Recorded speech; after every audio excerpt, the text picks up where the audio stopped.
Yeehaw! It's time for the Texans Squad, sponsored by Gametime.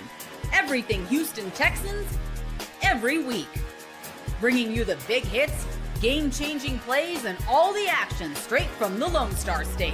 The way only the Locked On Podcast Network can. Saddle up and squad up. It's the Texans Squad show, starting now. Welcome in on a Friday to the Squad Show.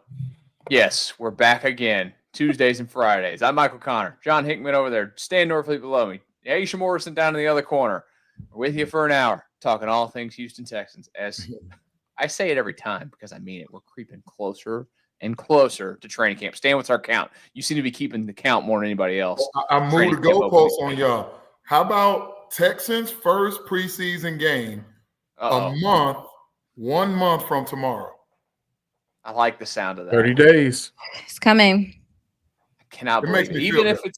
Even if it means a starter is only playing one series or any at all, I don't care. Give me football back in my life. Yeah. We got a lot to get into tonight when it comes to some offseason grading of the Texans. We're also going to talk about training camp, what we're most excited about. We'll get to that later on as well. Of course, you can listen to this show anywhere that you get your podcast. Go search Locked On Texans. You'll get this show and John's show, which is always a fantastic daily listen. You make sure you make that the first part of your day every single day with the Locked On Network. Are you done with Rookie Diaries, by the way? I am done. Hamilton wrapped it all up. Okay, so Rookie Diaries done, but getting back into the full daily podcast scene, John's got you covered right there. Tonight's show, we're going to – well, actually, I'm looking at the wrong screen. My bad. We're going to keep going here. I was reading the wrong thing. ESPN rankings. They have off-season rankings out, y'all, which were very lengthy. And I read this. I think this came out yesterday, I believe. And that's correct. I was sitting there going through them. And, you know, you're trying to find a spot where you expect the Houston Texans to be. So since it's out there, like, we're going to give our grades on it later on. But the grade that the Houston Texans received from ESPN.com was a B+. And they have different categories, and they kind of went through the offseason and, you know, all the things that would happen. But they have biggest move I liked, and move I disliked. We are going to start with move I liked. So we'll give you theirs. Their move that they liked was trading down from number 25 to number 34 in the draft. They thought that was very good value, getting what they got from the New York Giants there. Guys, I guess, John, since you're the closest to me in this here, I'll start with you. What did you like the most about the Texans offseason move? Which move did you like the most? You know, this is going to be underrated, but I did like trading Kenyon Green for C.J. Gardner-Johnson. You got rid of, and I don't want to say got rid of. You moved on from a player that you drafted in the first round. It was clear and obvious it wasn't going to work out, and you were able to flip him for a Super Bowl champion. I think that's enough said, to be honest with you. And then just looking at what C.J. Gardner-Johnson can bring to a back end of the defense that will have sophomore safety Kalen Bullock. A lot of game he'll be able to give him, coach him up, right, as a player, coach on the field. Question marks surrounding Jimmy Ward before everything took place. Now there's even more question marks for me. So I like being able to just say, man, thank you, Kenyon Green. We thought you were going to be something, but we're going to send you up to Philly where they coach him up really well, flipping him for a Super Bowl champion. I thought that was extremely underrated for Houston and Nick Caserio. Yeah. I like that one a lot. Stan, you got one? I have the same one that John has. You know, we talk a lot about what Caserio qualifying his performance as adequate or not. He hit the ball out of the park on this one. This is one we thought that they were going to just have to eat the dead money of Kenyon Green, a failed. It's okay. I'm going to use the term bust as the number 15 overall pick on the interior of this offensive line. Nick, you missed on that one. What Caserio would say, every GM misses. He just happened to miss on that one. It happens. Okay, cool. Especially when you could have had Kyle Hamilton, but I digress. Or Jordan Davis. Yeah. Or Jermaine Johnson. Let's not. It hurts bad.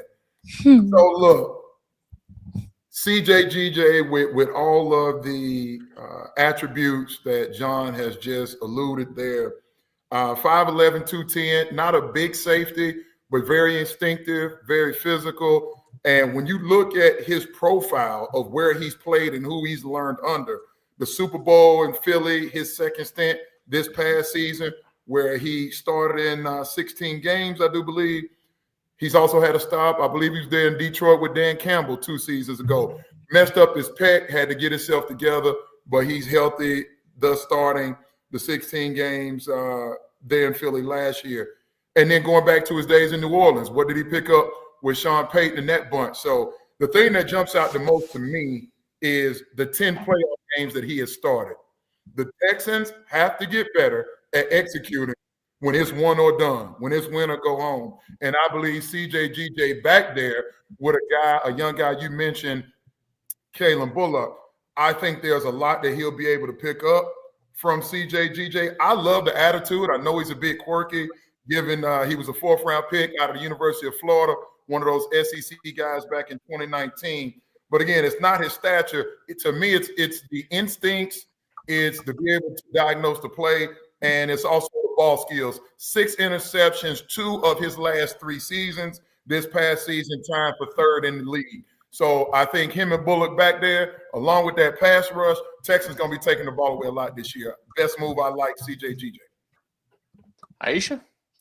Yeah. So I think mine's gonna be a little different than y'all's, but that's fine. I think one of the most underrated moves of the offseason was to go ahead and pay Derek Stingley. I think to bring Bell to re-sign Petrie as well. To go ahead, we give Caserio some crap, but to go ahead and say, hey, I know you guys are foundational pieces to this defense, and we don't want to play around with y'all. And that's obviously the strength of the team right now. I thought that was responsible. Obviously, they needed to do it, but we see across this league that it don't always happen like that, and that this was in a crazy process. They got these guys signed, got them back here, and you have something to continue to build on that side of the ball. Love it. Love it. And also, they put their chips on their defensive side of the ball. They're going to make sure that those guys are happy. They're going to make sure that they got the players that D'Amico wants. So, again, flipping. Jimmy Ward gave up 346 yards last year in 10 games. C.J. Gardner-Johnson only gave up, I think, 312 or something like that. So they got better. That's an upgrade. And just flipping somebody that wasn't working out and getting a defensive player back for D'Amico. I mean, that has to be the best underrated move out of all 32 teams in the NFL this year. Out of all 32 teams, because there was nowhere for Kenyon Green to go in Houston anymore. What you got, Stan? What would you best say? I get encouraged, and I disagree. Hot take? Is it a hot take? He's so deep. Sizzle. We'll get to this later in the show, but I've said on this show and others, I disagree with how the team is choosing to build this roster. Yeah. I don't necessarily have an issue with the players overall. I have an issue with the disbursement of draft capital and free agent dollars. Let's follow the money. They gave Danielle Hunter a contract extension this offseason. You already mentioned Stingley, Petrie, who else? They gave somebody else some money over there. I started really following the money, and to me, I would just prefer they go the other way. D'Amico, say that again? No, go ahead. You got it. I was just going to say, I would expect D'Amico to be able to coach up less expensive talent, and you put the money on the offensive side of the ball, whether it's Slowick or Cayley, go get guys that have been there, done that don't need that much tutelage, that can just put them in a system and go out and ball. So I wish they had put the money on offense and let D'Amico elevate the profile of those guys on the defensive end. We'll get to that more because there's a particular move that we're going to circle back on that. But it makes sense what you said, Iisha. I don't have a problem with your line of thinking. I'll save that part. Yeah, so I don't have a problem with that. So you guys, we got CJ for Kenyon Green, and we got locking up some young defensive guys, knowing that here comes Will Anderson Jr. next year, and eventually CJ perhaps as early as next year as well. Well, I'm going to give mine here that nobody's mentioned, which I was a little bit surprised that not one of you picked. I know that we've talked about him some, and I know that he's coming off of injuries and whatnot, a pretty horrific one. But I love signing Nick Chubb for money and getting him to back up Joe Mixon, because Joe Mixon, like, we know he's 30 years old, right? Or he's about to be. Is he 30 now, or is he going to be 30 soon? Whatever it is. But he's got tread on the tires. He's got a lot of life. That's you would hope still available to him. But like with the team that's going to run the ball like the Texans are going to run the football this year, I completely expect Joe Mixon to have to miss a game or two. Am I wrong for that? So like nothing. We've talked. Dameon Pierce has been a little bit of a hot button for us at times. I'm not a big Dameon Pierce guy from the standpoint of running the ball. I know they had some good runs last year. Look a lot better. Maybe this is going to fit him better than what they were doing last year. Maybe I'm completely wrong if he's even here. But I like the experience of Nick Chubb. I really do. So let me ask you, Mike. Yeah, I agree. He's 28. He'll be 30. He'll be 29 at the end of July. Okay. So I just wanted to help him out. All the years matter in this game with them. So. The other thing before I get to the question I'm going to ask you about Chubb, quiet is kept. The thing, we're going to get a motivated Joe Mixon. Mixon is in the last year of guaranteed money on his contract. So Mixon still in his late 20s. There's some tread left on there. Brother's going to be motivated to go out and get some more money. Caserio has already proven. Derrick Henry and Christian McCaffrey, or Derrick Henry and Saquon get paid after their big years. I agree with you on that one. He will be motivated to go out there and that offensive line bet. I think if it's easier for Joe, we may get 1,200 yards. If it's harder for Joe, that's where the concern comes in for me. What about I want to come back to Michael's Nick Chubb, and it's really a follow-up question. We all like the Nick Chubb signing, especially given that he gave us a team-friendly contract, if you will, because there were other suitors. Are you in love with what you saw from Nick Chubb last year before he broke his foot? No, I'm just in love with the experience and the player that he's. I'm going off hope, I guess, and maybe that's wrong. I just wanted you to admit it. That's it. Yeah, I just wanted you to admit that part. That's okay. Have we really seen that Nick Chubb in doses in 2 years? And that's why I'm hoping that you can get enough doses of him, because I think if you get enough doses of old Nick Chubb. How many carries a game are we talking? 8? Is 8 too many? Eight's probably too many. Okay. I'm saying what's realistic. Back half of the season, 8 to 10, maybe. Yeah, I would say 8 to 10. If he can burst in like half, if he can look like himself in half of the runs that he gives you when he's out there on the field, I think you've won that deal. That's a pretty nice pickup. So what? I don't have a problem with, like I say, with the pickup. I'm just reasonable. I'm modest. No. What's the term I like? I'm cautiously optimistic about what Nick Chubb can give this offense. Okay. I know Iisha doesn't like that term. It's what No. I've used the term before myself. So, like, if you cut on the tape of Chubb, we haven't seen that guy. Now, coming off that devastating injury 2 years ago, I get it. He couldn't even get his feet up under him, no pun intended, because he broke the foot in Cleveland, and that offensive line broke down on him. Again, I love the signing. I just think it's going to look a little bit more like Chubb, also Dameon Pierce, also Woody Marks. Like, I think it's going to be running back by committee when Joe Mixon ain't touching the ball. But if he can be half as good as he was when he was Nick Chubb, that'll be more than enough for the 1 year he'll be here. How do we feel about the running back by committee vibe? Because I feel like in the NFL, we hear people talk about it and we see it kind of, but it's really not by committee because teams ain't using 3 different running backs. They got 2 set guys and maybe like a Swiss Army knife type gentleman. So how do we feel about the running back by committee? And do you think Houston is capable of doing that? Because the thing is, it's like, when you got different guys interchanging and coming in and out, they got to be on point. You don't want penalties. You don't want, especially with them trying to build this run game. Like, how do y'all feel about the running back by committee if this team decides to go that route and sticks to it? It may be the best for Houston, honestly. Like, Joe Mixon would clearly be the lead man, but okay, how many ifs on this team right now, running back? Let's say Joe Mixon aside, Dameon Pierce. How y'all feel? Just if or no if, put your thumbs up. Okay, we just talked about Nick Chubb. If or no if. that's 2 thumbs. Okay, Stan, what you don't like about running backs, rookie running backs? Oh, what you said? What I don't. What when you talk about rookie running backs, what have you mentioned in the past? Oh man, that pass pro late in the year, the boys get tired. That's another thing. So that's another. Is that another question? Woody Marks is That's a 4th-round running back. You don't know what that is.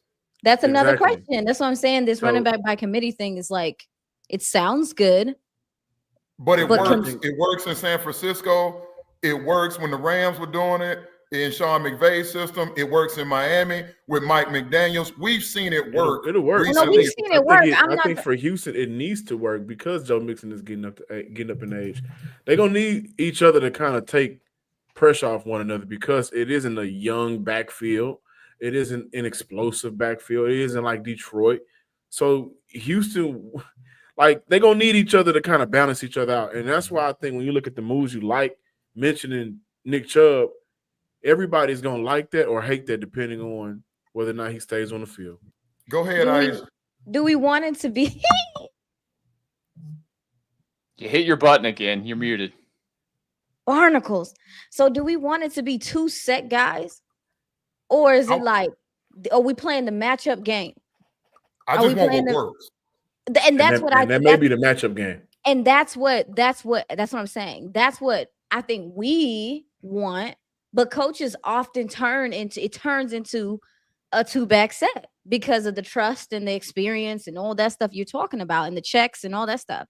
So I'm like, that's why I was asking y'all I just want to know what y'all's feelings were about the running back by committee thing. I think it's good for the league, but as you look at some of the top teams, it normally is like 2 guys and maybe another guy kind of mixes in sometimes depending on what they need them to do. So, and who would that be? That's who we're looking for in training camp and stuff. Is like, who's the extra guy if it's not Nick Chubb and Joe Mixon? Who's the other guy that's going to get in the mix? Because the ball's only going to be able to touch so many hands, big dog.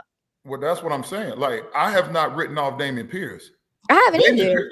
Let me be clear. Of home run ability, ball in hand, get from point A to point B the fastest. Dameon Pierce is the fastest running back in that room. That's not a rookie in Woody Marks. And I can't remember off the top of my head what Woody Marks ran. But on the field, in pads on Sunday, we've seen Dameon Pierce go from A to B. Now, granted, some of that was on special teams, but like, you still need that home run threat guy. You still need somebody to catch the ball out of the backfield. You still need your legitimate, when it's 3rd and 2 and you got to have 2 yards, I'm putting the ball in the belly of Joe Mixon because I trust him. He doesn't turn the football over. Wily veteran, indoors, outdoors, early in the year, late in the year, doesn't matter. I trust Joe. So, like, I think collectively, you need all of them, and that might explain why Dameon Pierce is still on the roster. That's just my guess. I'm not sure. But I know if you go look at the long runs, most of them are by DP of the group that's in there right now. Yeah. Woody Marks, by the way, ran a 4.54 at the combine. Yeah, so. no, bro, that ain't faster than faster than what Dameon Pierce ran. But we've seen Dameon Pierce do it on Sunday where he waves bye-bye to guys chasing him. Well, let's hope that they do that. So those are our. Can I add one thing, Mike, before I know we need to get to the next category. So all this hell on the show y'all give me about them bleeping rookie wide receivers, and none of you in the moves you like the most this offseason. Okay, look, I thought about doing the 2 rookie wide receivers from Iowa State. Well, I thought about doing it just to take me off. I thought that's kind of obvious. Huh? That's very obvious. Huh? But don't tell me what you like. Show me what it is. We don't have to like the name on. We don't have to. They don't have to. It's the most. We can still like that and then not be the most. Come on, come on. Okay, where was Kenyon Green with this team? Put the courage in your conviction. If you believe they badass, you too, Connor, stand on it. If you believe they badass, okay, like I just said, I was gonna do it, but I was just thinking, your ass got scared. Hey, don't listen. I'm not scared of the courage because y'all know you're not gonna find a better move. Go ahead, Mike. You're not gonna find a better move in the NFL than Jaden Higgins. Than flipping Kenyon Green for CJ Gardner-Johnson. No, it's an excellent move. That's the best move. So that's why I like this. Followed by Jaden Higgins. So there you go. There's that. Go ahead, Michael. I'm just saying, it's Jaden Higgins. Go ahead. There's that. That's a bold take, Michael. Let's talk about moves that we don't like from the offseason. Also, I want to say real quick, sorry, we had a whole list of how we were going to do this, and your wonderful person who's doing the talking here went out of order when we started this, and I'm sorry to the 3 of you. Oh, we're rolling with okay. it. It's been a long day. We're going to go to the moves that were disliked next year on the Locked On Texans Squad show. Let me tell you real quick about Monarch Money. Ever wish managing your money felt easier? With Monarch Money, it can. Whether you're growing your savings or planning a big purchase, Monarch puts you in the driver's seat. It's like having your own personal CFO, giving you full visibility and control over your finances. Monarch Money is more than a budgeting app. It's a complete financial command center. You can track all of your accounts, investments, and spending in one place. So in one addition to managing your money, you're also building wealth.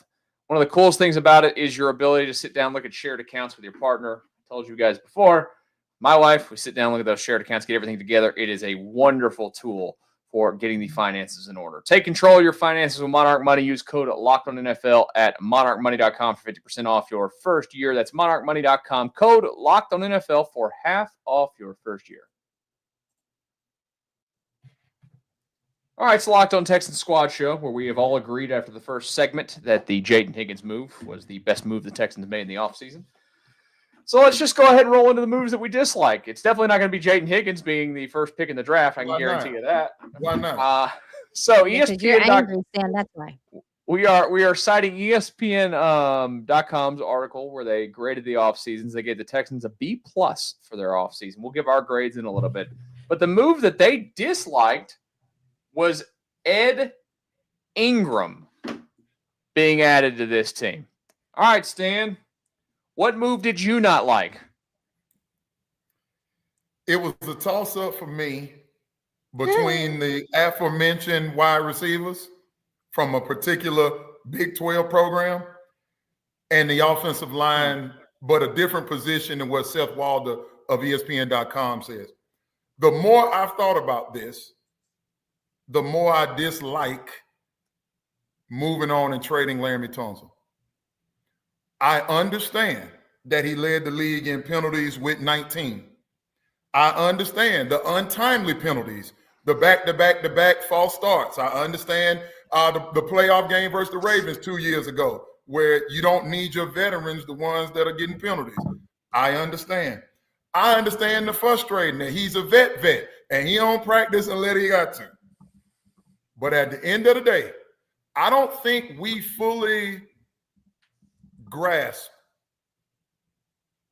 This is unprecedented, what the Houston Texans are doing on offense. And I've done the homework.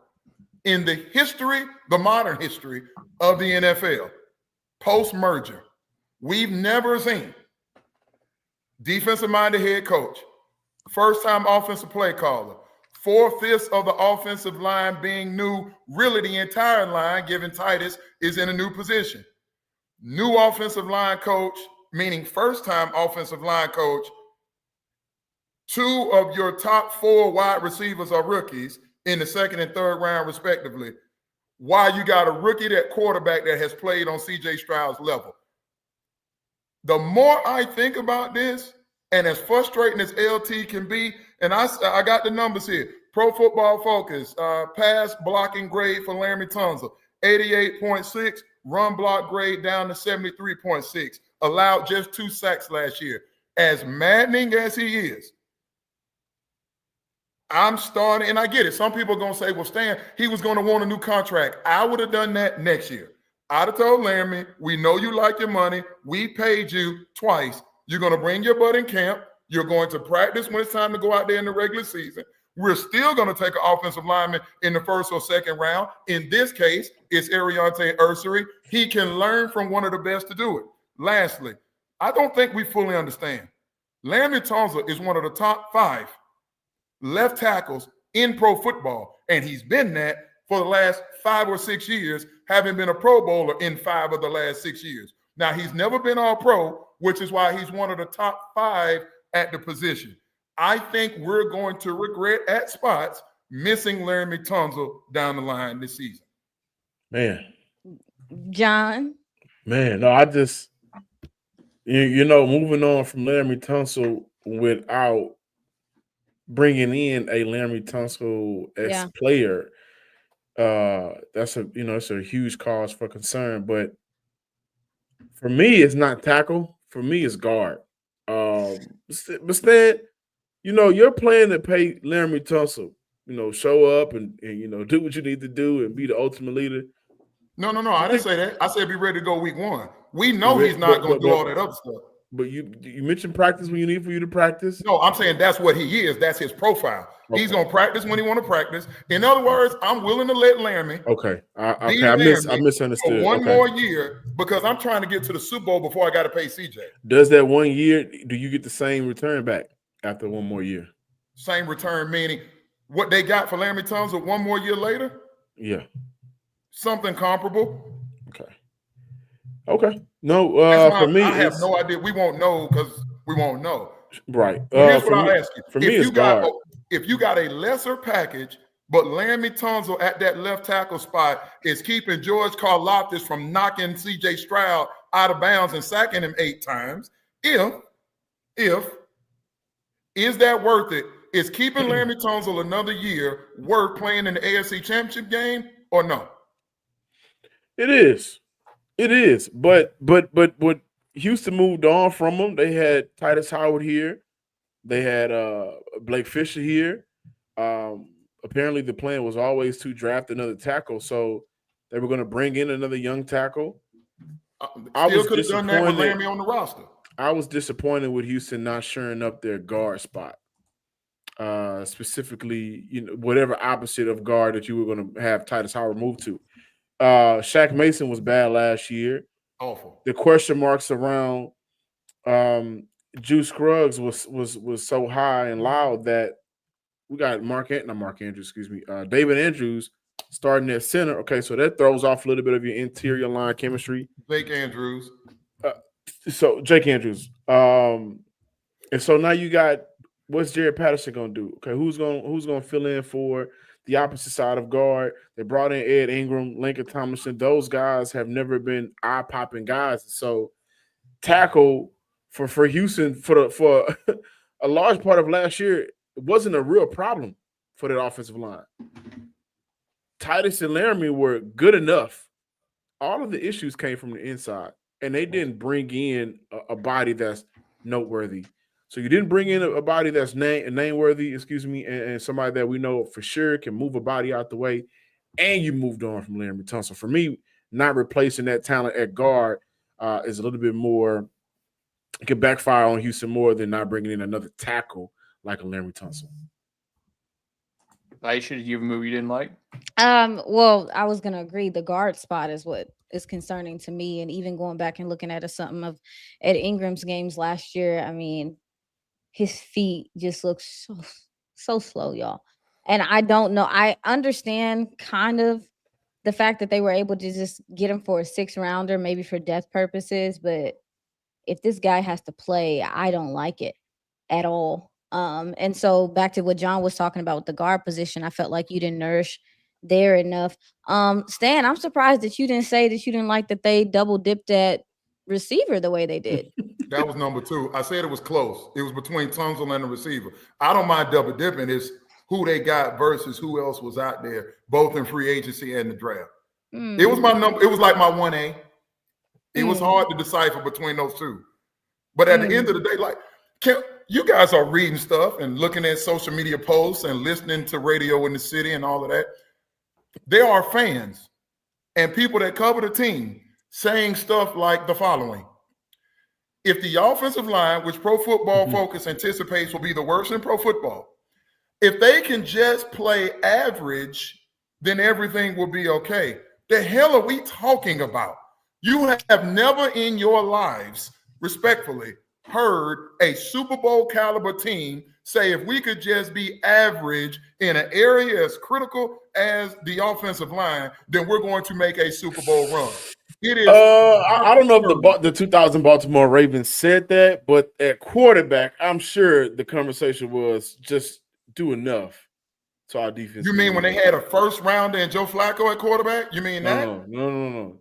The 2000. Oh, you talking about Trent Dilfer now? Oh, you mean when they had a 2,000-yard back in the backfield named Jamal Lewis that played at Tennessee? They was handing the ball off to him? I'm mentioning. You mean when they had Jonathan Ogden, a future Hall of Famer man in the left tackle spot? I'm mentioning you were saying you mean there's when they had never Todd in Heath, the who's history been of pro all-pro in the football Pro Bowl at tight has end. there been a player or a unit that we just need for you to be average. The quarterback, who was the quarterback for the Baltimore Ravens in 2000? You talking about the Trent Dilfer year, right?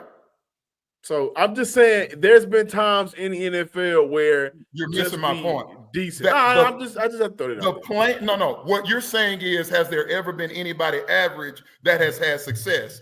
That's very different from the plan. They're telling you, look at all those average ass pieces they just went and got on the offensive line.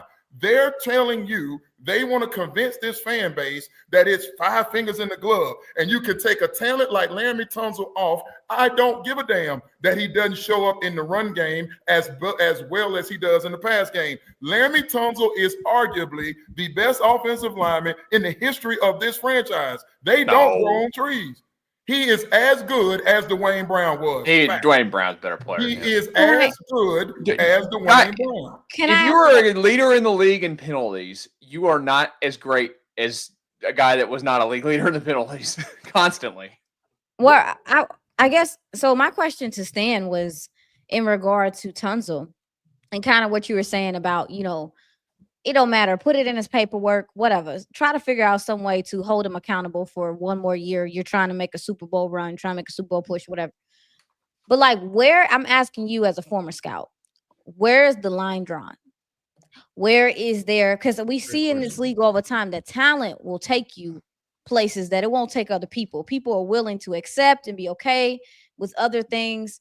But where do you as a former scout see that teams draw the line? Because it sounds like Tunsil had drawn a line, and it sounds like they felt like he wasn't conducive to what they want to do moving forward. So I'm asking you, because I want to know. Ask for the trade. I know he didn't ask for it, but was he playing like he? Tunsil was their best offensive lineman. He went back to the Pro Bowl. I mean, I'm tracking that, but there was other stuff going on. Yes. No, Tunsil wasn't he showing part up of the room that was toxic? Stuff. Isn't he supposed to be the leader of the room that was so toxic that they had all the problems, that all these things, all these issues? And like John said, he doesn't practice. He's not leading by example. Like, isn't this part of the way you have to evaluate the player? Okay, so I understand what you all are saying. And this is just my question with your expertise. And I'm saying expertise is Laremy Tunsil didn't want to leave. He's arguably the best tackle they've had in this organization's history. And they did him a solid by at least sending him somewhere that he can still compete for a Super Bowl. So that tells me there wasn't a ton of bad blood, or they would have shipped his ass to Carolina or somewhere. So they at least sent him somewhere that he would have a soft landing. And perhaps when I listen to Commanders radio, they say there is conversation about paying him down the line. Michael, to your point, Laremy Tunsil, I'm not telling you that the attitude is warm and fuzzy. I'm not telling you that the work ethic in terms of the team camaraderie and all that. It sounds like Bobby Sorek and CJ was the bulk of the issue, and Laremy Tunsil wasn't necessarily trying to bring everybody together for kumbaya. But at the end of the day, in a locker room, in the 53-man roster, everybody ain't going to be a Boy Scout. Yes, sir. Everybody ain't going to sign up to do more. Everybody isn't going to take a team-friendly deal. Everybody isn't going to stay after practice. When your talent is at the level of Laremy Tunsil's, I'm saying what I think I would have done had I been in the room with a vote. I'd say, hey, guys, do we need to hold on to this one more year? Now, if the things behind the curtain were just so catastrophic that they just couldn't stand each other, then okay. But if if Cole Popovich is who we think he is, then give him an opportunity with Laremy. And maybe Pop was telling Caserio and D'Amico, I can't coach Laremy. We got to get him out the room if I'm going to do what I got to do. I'm saying I don't think I like the decision. So that's why it's still the move I dislike the most upon further review. I think that it comes down to the Texans want players that got that dog in them. He ain't got that dog in him. So Cam Robinson has dog in him. And he's got that dog at night. Cam Robinson has dog in him. I'm gonna be honest. Sometimes it's coach's preference, because there's a certain gentleman here that plays for the other team in Texas that is a all-pro left guard now, that a coach here at one point in time wasn't trying to nurture. So I just think and it took him getting with other people rookie year was fine, but he really excelled after that. So that's why I was asking, man, because it just, when I saw Laremy Tunsil get released, when I saw him get traded, I thought it was weird. And I started asking questions. I watched you guys. I'm trying to catch up on what's going on. But if what Stan is saying is true, you don't have any stability on that offensive line right now, and you literally gave up your best offensive lineman. It got to be some deep reasoning with that. Well, that's all. I think the deep reasoning is we were bottom half of the league with you, and we also still have to pay that amount of money. And that's not a moving forward. It's not going to be a smart business decision, especially considering the pattern that you have with Laremy Tunsil, and you're not getting any elevation to the rest of the unit, especially last season, where at times Laremy Tunsil did look just a little bit, tad bit step slower. Another season in the NFL. But again, for me, it goes back to not bringing in a dog at guard, quote unquote dog at guard, because honestly, guys, what was the biggest issue with Houston's problem last year protecting CJ? Guys were able to get through right through the middle. I don't think that question is going to be answered, at least until I see some football with Coach Popovich taking over. But that's a huge problem for me, and I dislike them not choosing to upgrade that left guard position. I'm cool with Laken Tomlinson and Titus being at guard. I'm cool with that. Because Titus at guard, are you ready for Blake Fisher to step up? Because we haven't really talked about he got to step up. Or are you ready for what type of version of Cam Robinson you gonna get? Like not bringing in a for sure guard kind of throws off a little bit of an expectation of what type of offensive line to see. They hard to find though. People so holding on to them hard. You had two things. You could have still gone to you could have released Shaq. You still could have went and got Laken Tomlinson. You still could have put Titus at right guard, and you still could have kept Laremy, who's still under contract. Let me tell you something. Laramy's not missing out on a year's worth of checks to make a point. If there's anybody in the history of this organization that has proven they love their money, it's Laremy Tunsil. He was going to show up and go to work. So he had no leverage, none. Now he was gonna miss the preseason and summer training camp and all right, whatever. Week 1, when you go to LA and Jared Verse is out there going against Cam Robinson, it doesn't make me feel good. And is Ariante Ursery going to be ready to go? Maybe, maybe not. We're betting CJ Stroud's already sore shoulder on that scenario. I'm not willing to bet that. He got a bionic shoulder. That I would have been willing to bet that. Michael, bionic please. shoulder this summer is what Michael, happens. Please. We're living in fantasy land. That's what I want to do. Let's get to biggest move and grade. We got to get to that next year in the Locked On Texans Squad show. All right, squad show continues. Michael Connor, John Hickman, Stan Norfleet, Iisha Morrison. We're with you Tuesdays and Fridays, 6 p.m. Thank you for joining us here. If you're watching live, if not, watch it later on. Listen to it anywhere that you get your podcast. Go and search for Locked On Texans. So, the biggest move, I think, probably going to come back to what we were just talking about there, but the biggest move that ESPN.com had for them was trading away Laremy Tunsil in the offseason. If anybody has a different move that they think is bigger, go ahead and throw it out there. I don't want to sound them. Tunsil was mine. So other than Tunsil, I have one, but go ahead, Iisha. What's yours, Stan? Other than Tunsil? Yeah. Biggest move we liked. Just biggest move. Biggest move. We did the like one already. Right. It's just their biggest move. So other than Tunsil, it's moving on from Bobby Slowick. It's Bobby. It's got to be Bobby Slowick. Yeah, Bobby and Nick Caley, that's the biggest move. Choosing it to do it in year 2, Stan, you do a very good job of bringing up, how often or how rare something is for the NFL. For a team that's operating in this Super Bowl window, that like we like to call it. Excuse me.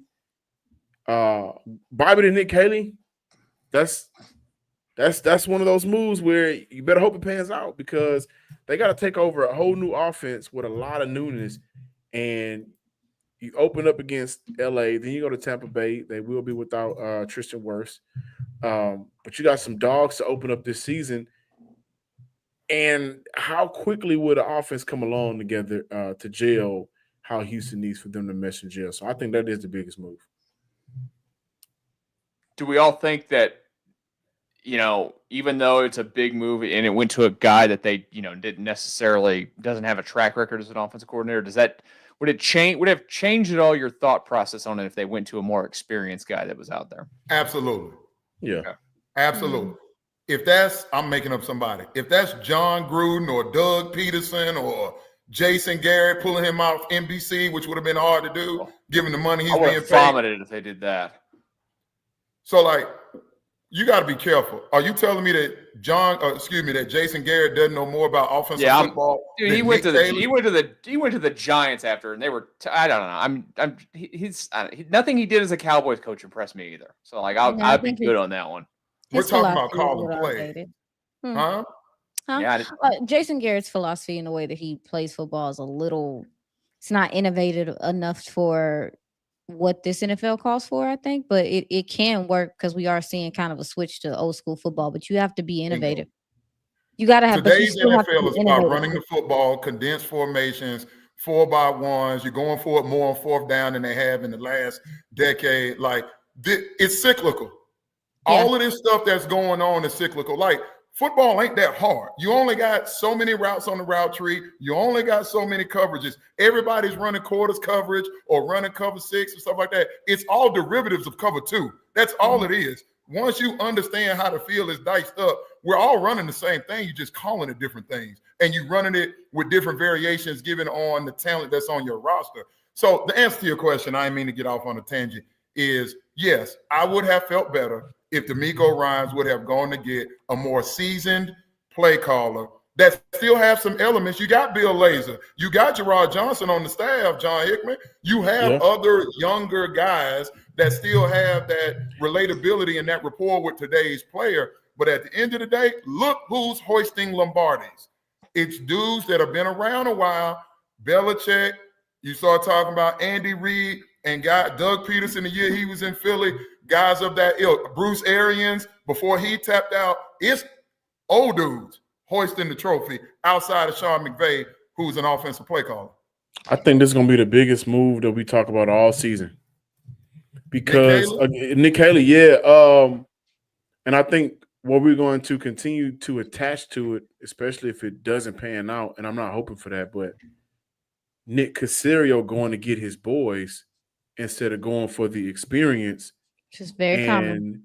It's a lot that we can attach to that one move. Moving on from Bobby, go get your boys from New England. Okay, now they got to learn a whole nother offense on top of promoting Cole Popovich and ignoring the fact that maybe you still need to invest more talent into that room or go get an experienced play caller, offensive line coach. And then how is CJ Stroud doing in year 3? He's in year 1 of this offense, but he's also in year 3 of the NFL. This is also a big year for him to determine his contract money. So moving on from Bobby, bringing in a first-time play caller with, no real play calling experience. I know he helped design plays, but that's going to be a conversation that's going to be attached to everything the offense does all year. I'm going to repeat this. I'm sorry, Iisha, go ahead. No, go ahead. No, repeat it. For those, because people coming into the program at different times. Repeat it. In the history of the modern NFL, you've never had a defensive-minded head coach with a first-time play caller, a completely new offensive line. 2 of your 4 wide receivers, or 3 of your 4 wide receivers are new to the program, and 2 of them are rookies. And a quarterback that's on a rookie deal that plays at the level of CJ Stroud with Super Bowl aspirations. This has never happened. And if I miss something, I'm sure the folks out there in social media space will hit me up at Stan Sportsman and let me know. They have rolled the proverbial dice with the youth of CJ Stroud. I'm predicting them to go 10-7 at minimum. They'll win the division. They'll host a playoff game. But this is about winning the Super Bowl. And every time, and this is objective, I'm not hating on this team. I just have to look back and go, when I learned how to scout, Iisha just asked about my scouting pedigree. When I got to Washington, Vinny Serrato, who learned under Bill Walsh how to watch football, Vinny Serrato told me my first day on the job in Washington, Stan, when it comes to scouting, write what you see on the tape, not what you want to see. And that's all I'm doing with this conversation. It's not about pissing the fans off or being a contrarian.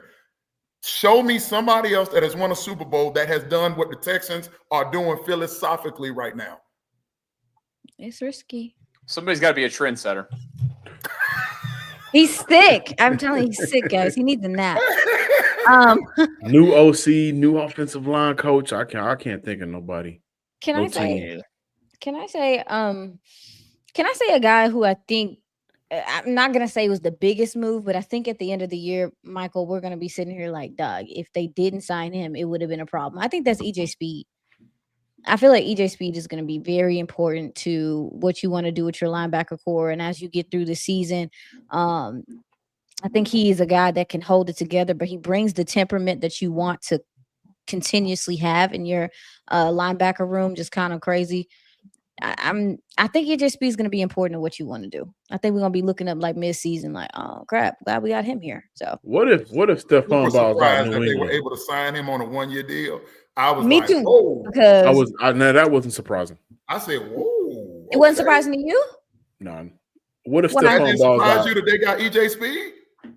Not for a 1-year deal. The 1-year deal was kind The of 1-year deal part. I guess. that was a brain. That's But a again, big my curious question: step. what if Stephon Ball's out in New England? I was going to receiver next. How did you know that? I don't. And I swear we don't talk. What is off Ball screen, out y'all. at this we point? do, but we don't talk about our picks. But if Stephon Ball's out in New England, let's say Stephon has 1,000 yards, 800 to 1,100. That's fair, because essentially that's what he would do here in Houston. Yeah, Nico will have 15 and Higgins will have 12. You don't believe that Higgins is better than Stephon Diggs? Is Diggs? Is his leg put back together yet? Michael. No, look, honestly, I would have brought back Stephon Diggs. I would have. We've talked about that. And they should have never voided the rest of his contract. That really came back to bite Houston. I think you know what they were looking out thing. for? They were looking out for hit. They didn't want anybody that's going to have involvement with Cardi B because, you don't need extra press. Oh, Lord. Michael, please, Michael. Am I wrong? Is it not in the news this week? Michael, please, Yeah, brother, please, it was brother. in the news. So in being serious though, so we did what? Biggest move, LT number 1, Nick Caley, Slowick out, Caley in number 2. Number 3 for me, I like the addition of Christian Kirk, not tripping. I'm cool with drafting the young boys, even from Iowa State. But when you didn't go kick the tires on keeping Diggs, Cooper Kupp, Devontae Adams, but I'd even take, Brandon Cooks, Nuke Hopkins is going to Baltimore on a 1-year, $5 million deal.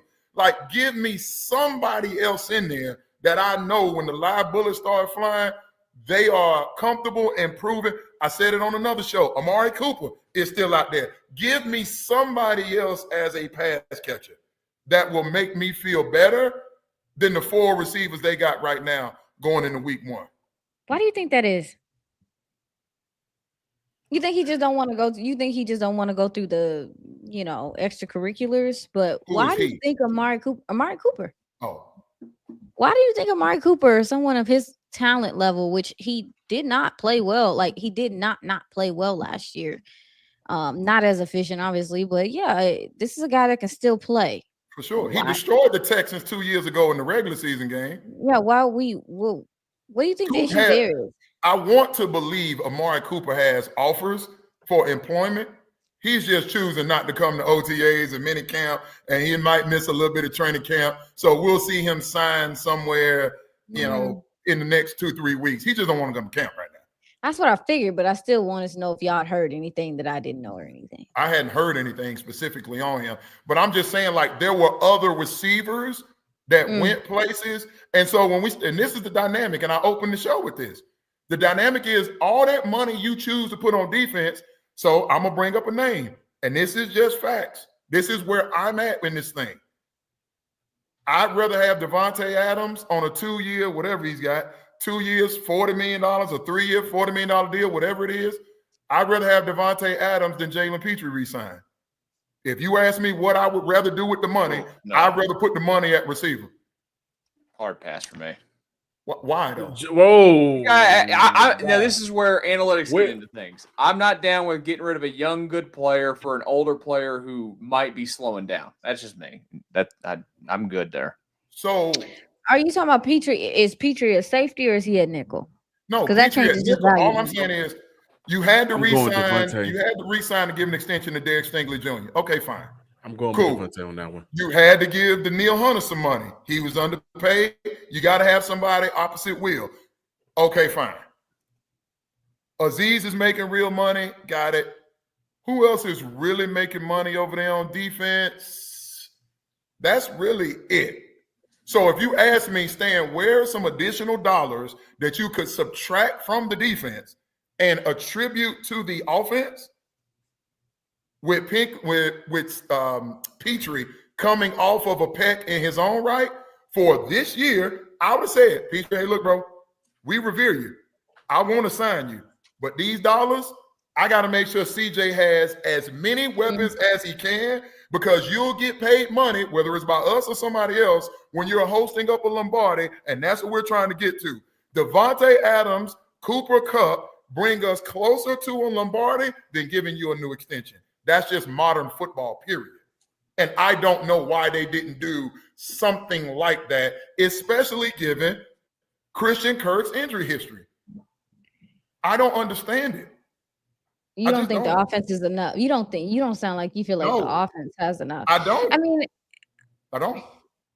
I don't think the offense is good enough to go into Baltimore, Kansas City, Buffalo, and Cincinnati and win. We've seen one dude in the modern history, in the last decade and a half, we've seen one dude with a weak-ass offensive line go to work, and his name was Joe Burrow. And he still had a first-round left tackle out of Alabama in Jonah Williams. Oh, and he had Chase, and he had Higgins, and he had Boyd. The Texans wide receiver room doesn't look like that. So I'm concerned. And I appear to be, sorry about that, I appear to be the only one that's concerned. No. You're not the only one. I'm just trying not to freak out until we get to camp. But I just don't mind taking a chance on a second-round pick. I just don't. I don't know. I mean, I guess because, Stan, you said something earlier in regard to, you thought that they would invest more into the offense and let DeMeco develop the defense. I'm saying that's what I thought they should do. That's what you thought they should do. But do they have time? What do you mean? I mean, as far as like the development that you're talking about, I mean, yeah, there are some defensive players that come in and they can just play right away, but that side of the ball takes time and development as well. You talked about the window they're in. Do they have time to kind of handle it that way, or do you just lean into the strength instead of trying to make in the other one even Stevens? I think you should try to make it even Stevens at the very least if you can. But do they feel like they have time to do that when they have so much invested in the defense already? Does that make sense, John D? What do you think? So what I'm saying is, look at Foley Fatukasi's a veteran. Mario Edwards Jr., veteran. Daniil Hunter, veteran. Will Anderson Jr. has been in the DeMeco system for 2 years. Clearly, he's ascending, right? Derek Stingley Jr. at this point, veteran. Jimmy Ward, veteran. Kalen Bullock and Lassiter, they're learning on the fly. I think DeMeco's part of the reason those two men had the type of seasons that they did. Christian Harris has played his best ball under DeMeco Ryan's tutelage. Henry To'o has outperformed his draft selection. So, everywhere Jalen Petrie, they found the right role for him. Everywhere you turn, the defensive players that are young have improved, but the guys that they have brought in, Sheldon Rankins is back. DeMeco's just going to point him in the right direction. In other words, what I'm saying is, EJ Speed knows what to do. Azeez, they already know what to do. So, you already had guys that are kind of self-sufficient. Put the money over there. It's an offensive league. San Fran is making Super Bowl appearances because they can score. Baltimore can score. Buffalo can score. Clearly, Philadelphia can score. Yeah. You got to put up points in this league. But the Rams with McVay can score. Right now, the Texans are an average offensive outfit, and they've been average in terms of points per game the last 2 years. No disagreement for me. They Yeah, can. what you got, John? No, I don't disagree at all. So we saw Philly go get AJ Brown for my man Jalen Hurts. I'm sorry. Miami got Tyreek for Tua. We've seen organizations go get a guy. Mm-hmm. For Houston, I truly believe they think they have the guy in Nico Collins, and they partially do. On the side of that, 15, 16 games, will we see that often? But also, when those moves were made, that receiver was going to an offense that was already established, that already had a well-known play caller, that already have somewhat of an offensive machine. For Houston, they don't have that. So I 100% agree. Devontae Adams would have been amazing for Houston. And he's just, I'm not saying it had to be him. I'm saying. Right. And it goes back to what we felt like a few weeks ago. Okay, who should Houston trade for? The wide receiver market. You mentioned Garrett Wilson. I mentioned Tyreek. So we still need to either have confidence that those guys are going to be able to do it, and Christian Kirk can help. We won't know that until we get to the regular season. But by that time, it may be too late. Or that $15 million that they got waiting, I think that they are holding some money to the side just in case they got to go into their piggy bank to bring in somebody to help that offense out. I just think we live in an NFL today, and I'm coming to you, MC. We live in an NFL today. There's a reason the Eagles, not only did they get A.J. Brown, but then 2 years later, you go get Saquon. They had DeAndre Swift and moved on. Yeah, they don't stop. They were like, no, we're going to upgrade. Baltimore continues to upgrade. Miami, they have Tyreek and they paid Waddle. They're going to continue to upgrade. That's why it was so paramount that the Bengals bring back Higgins to go with Chase. They lose Boyd, but they've got two receivers. I get frustrated because Texans fans sometimes get in this world where we got Nico and all we need is Nico, and it's okay. A, Nico's a baller. B, he's been nicked up. He's going to miss some games. And C, these other teams that are winning, unless you have Brady or Mahomes in Tampa, they already had Mike Evans. They were like, yeah, let me go get Chris Godwin too. They don't have a wide receiver, a second wide receiver that can truly take the offense to the next level. And maybe these second, third round receivers out of Iowa State develop into that. Maybe Tank Dell comes back in 2026 and he's as fast and as strong as he's ever been. But for 2025, when I'm trying to get to the Super Bowl, this offensive room is not enough. We're going to see here very soon if it's enough or it's not. Real quick, the grade. We got to give a grade before we move on to our next thing with the training camp, and then we'll give our parting shots at the end as well. Grade was B+, like we mentioned, that ESPN gave them. Everybody, what's your grade? John, you first. Your grade for the offseason. B-, in between B- and C+. Okay.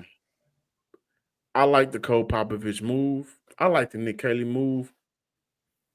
How long will those moves take for it to pan out?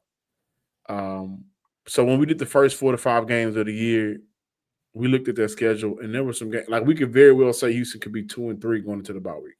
Is that a disappointment? Yeah. And those guys will have a hand in going into the bye weeks. Those two guys will have a hand in whether or not that offense is able to put up points, operate efficiently in the red zone, keep drives alive, limit punts. And man, if it don't work, Houston is in trouble. So that's why I got it at a C+. I did like some of the moves Houston made, some of those for sure moves. But it could be, to be fair, it can be as low as a C-. But I think a B-, C+ is fair. Iisha? That's going to be a C for me.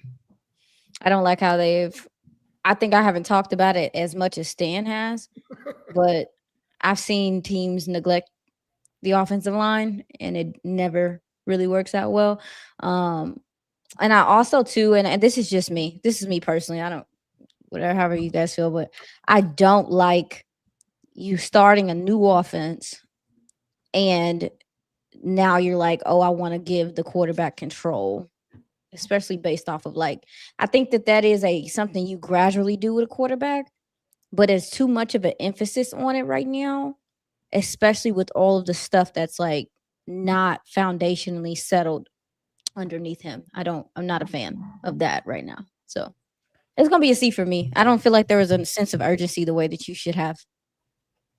Stan? Let me first say that Houston got the B plus, as you said. 1, 2, 3, 4, 5 other teams got a B plus. I gave them a C minus, and that was being generous. I really wanted to give them a D. Only one other team got a C minus. That was the Atlanta Falcons. The only team with a D, according to Seth Walder and ESPN.com, only team that got a D was New Orleans Saints. They've decided to roll the dice. And they decided that Stan, and I wish I could be in that room just so I could hear the conversation. The Texans have decided, Stan, we don't disagree with you. We're probably going to miss Tunsil at several points in this season. But it's going to feel better. It's going to feel like more buy-in. And what we've done is we've improved the floor of the offensive line. Well, what I would love to share with the head coach and the defensive coordinator is that sounds to me like if you're bad and you just added more bad, then you're still bad. Like you just added more dudes that aren't that good or they would be on other teams. Like all of those dudes graded out horribly, all of them.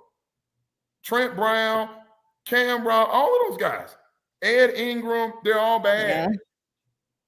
And so then you bring in this Jake Andrews dude just because he was in New England and he got picked 2 rounds ahead of Jared Patterson. Like, what are we doing? So again, C minus for me, Michael, could have easily been a D.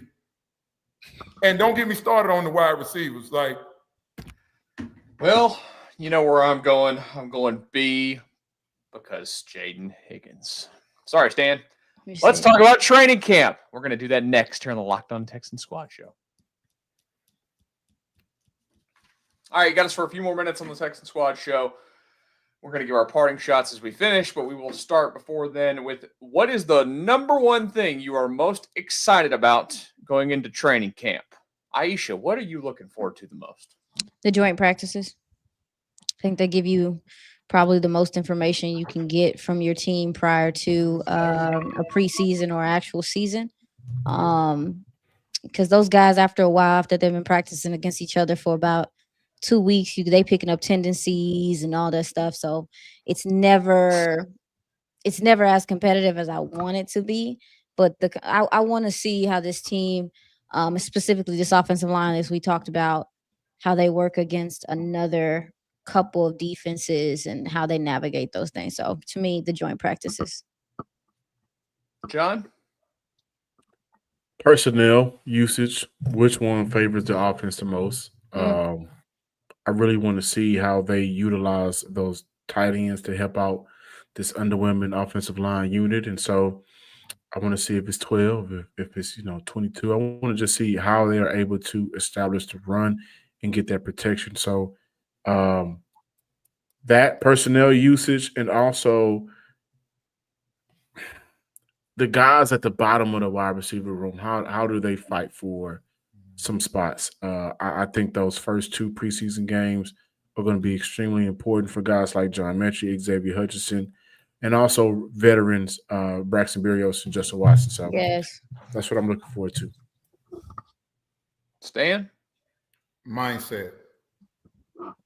Like when they report to camp on the 22nd and you get in the room and you're going to do D'Amico's going to put some slides up on the PowerPoint and it's going to have a whole bunch of catchy slogans and Swarm is going to be up there. I got to join the Swarm t-shirt on today. But like what D'Amico's going to tell, when they do a breakout, offense is going to go to their room, defense going to go to their room. And I anticipate D'Amico Ryans is going to go in that defensive room and he's going to look at Aziz. He's going to look at Stingley.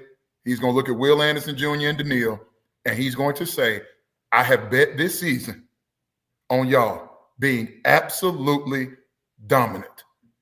I want to see in these training camp practices, including the joint practices, the offense should have an awful day every day because, quite frankly, they're outmatched.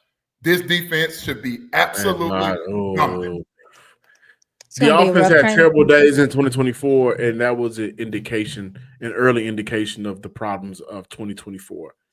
If we see it again in 2025, then Stan, you're gonna be right about a lot. I don't want to see the offense day after day get their ass kicked. I'm sorry. The defense so this conversation we're having, it goes back to what they've been investing in and the money and the top paid guys and the majority of the better players on the team are on the defensive side of the ball. But I don't want to see the offense lose day in and day out. I do. If that happens, then the 12-5 season or the 11-6 or 10, however, it can be flipped the other way. And that's if it do happen, they better go. A lot of people. Well, John, if they do happen, they better go spend them couple dollars they got, and go get Amari Cooper or something. Do something. You got. I hope that's what they saving it for. Maybe they just trying to wait and see or something. But they better spend them that $15 they got and do something. The good thing about an offense going up against a defense that's this good, it forces the offense to be efficient. It forces them to get better. And when you go play against other teams, they're not going to look like this. Stan? John is traumatized. Stan, I was there. I was there. We would talk after practice. I was there. And you saw it. I saw it. Now take Larry Tunsil out of that. John, like, please, brother, so please. We see it again. And that was the result of 2024. Yeah. If we see it again, Stan, we in trouble. Yeah. The Texans are in trouble. I'm gonna be for real. Yeah. For like 7 days in a row, Cody Davis will come on the Locked On Texans podcast, and by day 4, he would say, "Y'all, I'm not lying to y'all. The defense whooped the offense once again." So if he saw it, I saw it. That's 8 pair of eyes right there. Stan, you saw it. That's 10 pair of eyes. We all saw last offseason, Shaq Mason in training camp, not look good. Blake Fisher getting rolled up. Blake Fisher, the offensive line. Honestly, the best blocker of everybody out there last year was Brevin Jordan. If we see it again. If you see it again, pray for CJ's shoulder this year. You pray for our eyes. Pray for CJ's shoulder, but we got to watch that again. Do y'all understand what I'm saying? Like, I get it. No, they're rolling the dice. What you're saying? That the defense is going to have to say, like, the defense is going to carry the team. They're going to run the ball with Joe. CJ's going to make all these pre-snap. We're going to get the ball out, and then we're going to hope the defense can keep the scores down, and then Nico's going to score some touchdowns, and Kaylee's going to get the best out of Dalton Schultz, which he might. I'm saying to the point you made about the essentially ironing sharpening ironing. The offense going up against the defense and getting better. I could buy into that if I didn't get sold that last year and I had to get a refund on it in 2024. That's all I'm saying. It ain't a for sure thing that the offense is going to be better because the defense is just constantly whooping them. We better hope that those coordinators and coaches are actually scheming up ways to get an edge on an already great defense.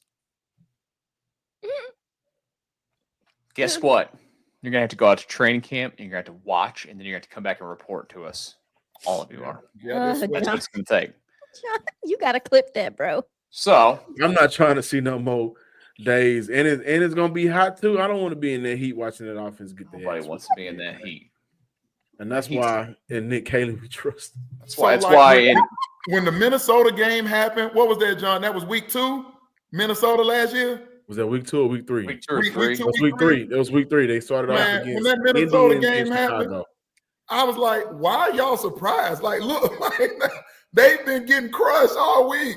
Jonathan Grenard knows them. They were getting destroyed. So anyway, look, maybe in real talk, last one, Mike. Then we do what we want to do.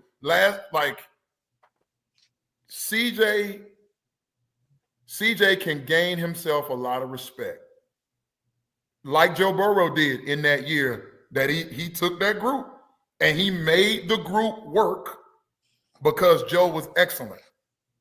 And maybe CJ just digs as deep in his bag as he's ever been, and he pulls the magic out. I'm just telling you what they've done philosophically has not been done under a defensive-minded head coach in the modern history of the NFL. And if somebody finds me a team, please let me know because I couldn't find one. You don't think that's the point? The year Joe Burrow went to the Super Bowl, he was sacked nearly 70 times. I think that's the point. I don't want to see that for CJ Stroud. I'm saying I think that's the point of like the whole CJ has control, them not really being them going and getting rookies, them not being aggressive, fixing these things. I think it is a kind of like show me type vibe. Just me. No, I'm not trying to start nothing. No. You made me think about something. A tease. Pick this up on Tuesday once we do the last quarter of the schedule. Is it possible, and we'll never know, is it possible that if we gave Caserio and D'Amico true serum, they would agree with the things that I've outlined since we've been doing this show? Stan, look, we're not resetting the whole thing, but the defense will keep us competitive. Joe and CJ will give us a chance with Nico, but we don't really expect to compete for a Super Bowl this year. We're going to be efficient with our dollars, moving off Laramie. We're going to pay CJ and Will or franchise one of them, pay the other one. And then really, we're going to install this Nick Caley offense, stay in 2026. Then we'll be ready to go for a Super Bowl run. Maybe they believe, Stan, we understand what you're saying, and we're not positioned to compete for a Super Bowl this year. They'll never tell us that, but I wonder inside the bowels of NRG if that's the plan. Not to tank. I'm not saying tank. I'm just saying they know they're outmanned and they're going to best position themselves next year. Maybe investigator Stan needs to get down to NRG and ask some questions that he won't get answers to. That's what we do know. No chance. No chance. Let's get to our parting shots before we call it a day. Iisha, start us off. What's your parting shot for today?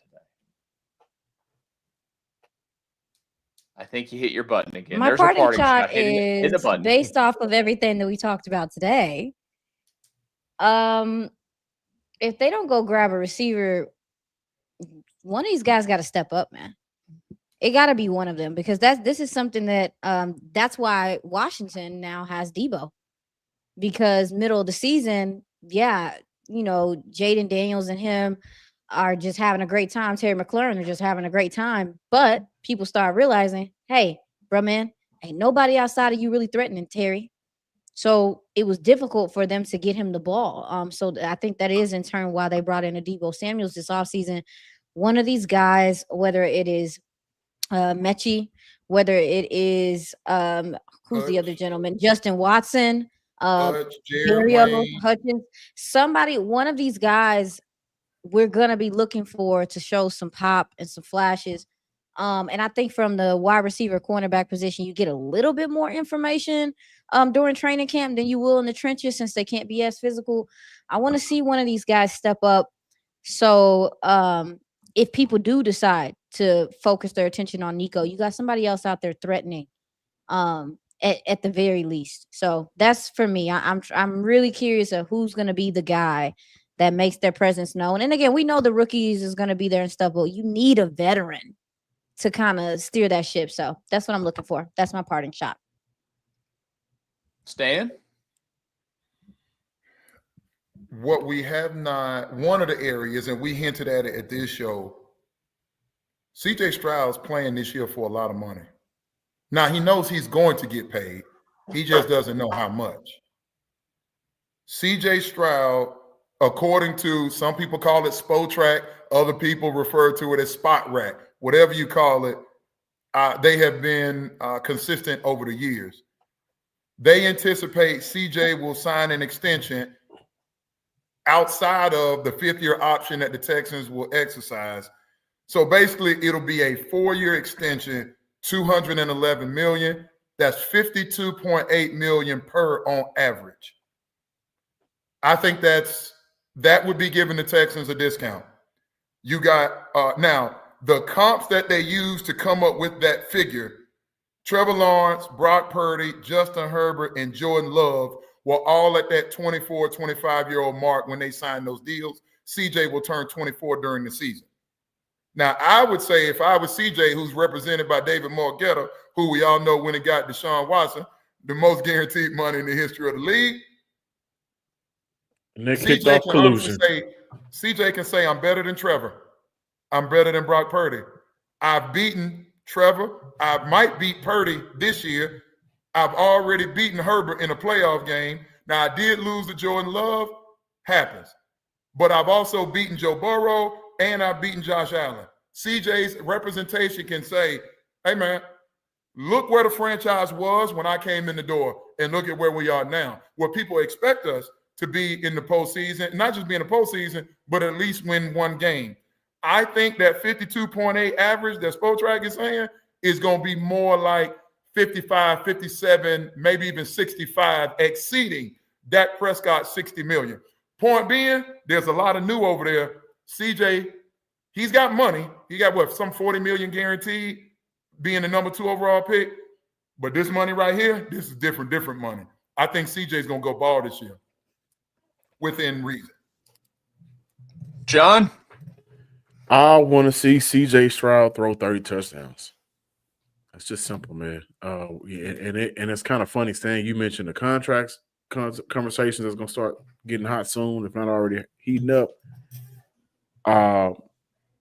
Was it 25 his rookie year, 20 last year? A low interception rate, but we need for him to start touching 30. And this is a year, albeit a lot of question marks. Can he get the best out of some of those guys? Can he elevate this offensive room? Will the additions of Nick Caley and Nick Caley adding all of this stuff, quote unquote, to his plate help him become a flat out better quarterback? But I want to see him touch 30 touchdowns. Well, CJ's got to decide real quick for me, Mike. CJ and Nick Caley have to decide. Is it about flash and dash and a whole bunch of numbers? Like if I'm CJ, Tom Brady has already shown you the way. And quite frankly, Jalen Hurts just did it. This is about winning. Win and you get your money. So if you don't hit 30, and I understand what you're saying, John, but you had this team in the AFC Championship game, there's your money. Your money is when it all plays out. Don't get caught up in the statistics. And, Aaron Rodgers used to do this. Aaron Rodgers used to get down in a playoff game, and then he's worried about his interception to touchdown ratio, and he quit throwing certain routes because he didn't want it to get picked off. He was playing the money game. Well, I will say that we know we need that offense to be better, but can Nick Caley draw up a better offense in the red zone once Houston gets down there? And I say that for CJ, who threw 20 last year, okay, would he have had more if the red zone offense was more competent? So, I think it's doable without having to go search for numbers and go, hunt for numbers. But him having 30, I think I would have to look at the offense just being flat out better. And if the offense is flat out better with a great defense, then the league is in trouble. So it isn't, again, it's not about hunting for 30 touchdowns, but can that offense just operate with much more direction and sense when they get down inside the 20-yard line and limit the amount of 2nd and 12s that end up being 3rd and 7s that end up being 4th and 3, and now you're having to kick 3 instead of get 7. I'm going to leave you with the game for me, MC, as it was taught to me. At some point, it's not about X's and O's. At some point, it's about Jimmy and Joe's. And Philly's the champ because they have more Jimmy and Joe's than other people in the league. Not, the Baltimores, the Kansas City's. Like, at some point, you got to go get dudes. And I'm concerned they don't have enough dudes. Well, I'm looking forward to the dude named CJ Stroud throwing at least 8 touchdowns to Jaden Higgins. That's how I'm in the show. No, I'm kidding. We'll see. It's going to be great in training camp. It's coming along here very, very soon, and we're looking forward to it. Make sure you join us again next Tuesday. Let's keep a lookout on Chris Olave. Jaden Higgins is going to have the best rookie season in the history of time. For John Hickman, Stan Norfleet, Iisha Morrison, we appreciate you listening. We'll talk to y'all Tuesday for the Locked On Texans Squad.